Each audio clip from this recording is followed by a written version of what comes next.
Jamela was born and raised in Sumatra, Indonesia's largest island.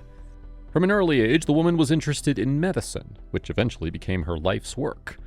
Jamela's first patients were cats, dogs, or wild animals brought from the forest by her grandfather, the ranger. It happened when the unfortunate animals fell into traps or snares of poachers and were in dire need of human help. Taking pity on them, Jamela worked day and night to help the wounded animals, trying to alleviate their suffering. Yusef loved his granddaughter very much and always tried to ensure she had everything she needed. Jamela never knew her father, and she lost her mother when she was 5 years old. Unfortunately, the woman died of an incurable disease. Therefore, grandfather Yusef was the only family the girl had left. Jamela didn't have a happy or carefree childhood, as her peers often laughed at the girl because of her simple clothes. Rumors around the city claimed that Jamela's mother had her out of wedlock with some lowlife. In response, Grandpa Yusef only shook his head, dumbfounded by how cruel little children could be. When Jamela graduated high school, she decided to pursue her dream and went to med school, which she successfully graduated from years later. The young woman got placed at the emergency medical station, where only the most qualified specialists were hired. Jamela's patients always noted her complacent disposition, professionalism, and kindness, which they felt coming from her heart. One day, as Jamela and the ambulance driver returned from the call at midnight, they witnessed a small drama unfold right in front of them. The fact was that they were driving near a forest, and the driver noticed some large animal in the headlights. It was lying on the road, motionless. "Did someone hit a deer?" Mateos whispered as he stepped on the brakes. "No, it doesn't look like a deer. It's something much bigger," said Jamela, who knew the wild animals of her native island rather well. Mateos didn't even have time to say a word when the doctor had already jumped out of the car. Jamela cautiously approached the unknown animal and saw that it was a bloodied tigress lying on the road. The woman noticed gunshot wounds on her body. Apparently, the animal had come across some ruthless poachers. The sides of the tigress seemed unnaturally round, which is why Jamela took a closer look and realized that the striped tiger was pregnant. When the tigress saw the woman, she tried to roar, but it came out with incredible difficulty. "Hush, hush, dear, I just want to help you," the doctor whispered gently, touching the predator. "Hey, Jamela, don't get too close to her. She could be dangerous. I think we should call the police or the rangers," said Mateos, who kept a considerable distance from the wounded tigress. But Jamela understood that by the time law enforcement officers or wildlife workers arrived, the bleeding tigress would simply be dead. On top of that, the doctor saw that the predator had already gone into labor. Putting the tigress on the back, Jamela began to whisper kind words to her in order to alleviate the suffering of the unfortunate animal. With the doctor's help, the wounded predator gave birth to 3 baby tigers. Only one of them was showing signs of life. Jamela picked up the plaintively meowing tiger cub and brought him to his mother's face. Seeing the cub, the tigress gathered up all her strength to raise her head and lick it with her rough tongue. Then a painful cramp passed through the animal's body, and her eyes closed for the last time. Holding the orphan tiger cub close to her, Jamela wept softly, feeling her heart break with pity. Then, having somehow pulled herself together, the doctor went back to the ambulance and asked the driver to take her home on his way back to the hospital. "Do you want to keep the cub? You can't do that. It's a wild animal. It belongs in the forest, or worst case scenario, at the zoo." Mateos subjected in alarm, but Jamela disagreed, clutching the tiger cub that was trembling with fear. When the woman brought the cub home, her grandfather Yusef exclaimed in surprise, "Wow! I've seen a lot in my life, but never anything like this." It was a good thing that the man had spent so many years working as a ranger, so he couldn't just leave the poor animal without his help. Yusef poured warm water into a bowl, and having washed the tiger cub, wiped him dry with the towel. Then, the ranger gave the baby milk to drink from a pipette and put him to sleep in a shoebox, lining it with some soft cloth to keep the animal comfortable and warm. "Let him sleep for now, poor fella. He'll get stronger, and then we'll figure out what to do with him," the old man whispered, his eyes full of tears from the sight of the poor little orphan. "Thank you, grandfather. I knew that you'd understand me," Jamela said and hugged the old ranger. Surprisingly, the tiger cub quickly recovered and got up on his paws. Jamila loved the fluffy animal with all her heart and named him Raja. The woman and the tiger cub often played together in the yard. The tiger didn't seem like a formidable predator, but rather an ordinary kitten. Grandfather Yusef understood that the neighbors didn't need to know that they'd been sheltering a real tiger, and thus he kept the Raja in the barn. As time went by, the rescued tiger grew up and matured. And despite the fact that Raja was still a playful and affectionate tiger cub, his body was getting bigger and stronger, as befits these big, graceful cats. "You're almost all grown up now. Soon the time will come for you to return to the forest," Yusef whispered, scratching the tiger behind the ear. The old man realized that Jamila would be against it, since the woman had grown very attached to Raja and loved him with all her heart. Unfortunately, they had to part with the young tiger much sooner than the old ranger and his granddaughter anticipated.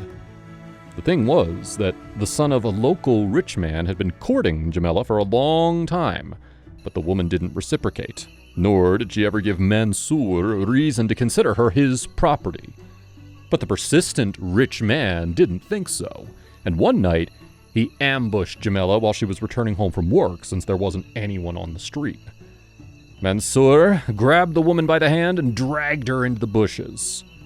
Either the rich man was drunk, or he was used to the fact that he could get away with anything he did. But that evening, he decided to dishonor Jamila. The woman fought him desperately and screamed at the top of her lungs, but the forces were unequal. The situation escalated, and when it seemed to Jamila that there was no way out, the bushes behind Mansour crackled and Raja jumped out, growling. Now, despite the fact that the tiger was still in his teens, he was already strong enough to fight off Mansour, who decided to abuse his mistress. Covered in wounds, the man ran down the streets, screaming. "Thank you, my dear. How did you get out? Did you break down the barn door?" Jamila asked, hugging her striped friend, who still couldn't calm down and twitched his tail nervously. Unfortunately, Mansour told his father about the incident with the tiger. He immediately used all his connections to make sure that the police got involved in the situation with the predator. Still, Yosef didn't spend so many years of his life defending the forest dwellers so that he could now let them confine Raja to an enclosure at the zoo. Therefore, that very evening, the old man put Raja in his car, and together with Jamila, they took the tiger out to a remote part of the forest. The woman couldn't stop crying as she hugged the tiger one last time. She knew full well that it would be the last time she saw him. "It's better to let Raja live a free life in the wild than being stuck in a cage for the rest of his life, having people pointing fingers at him," Yusuf said, patting the tiger on the head.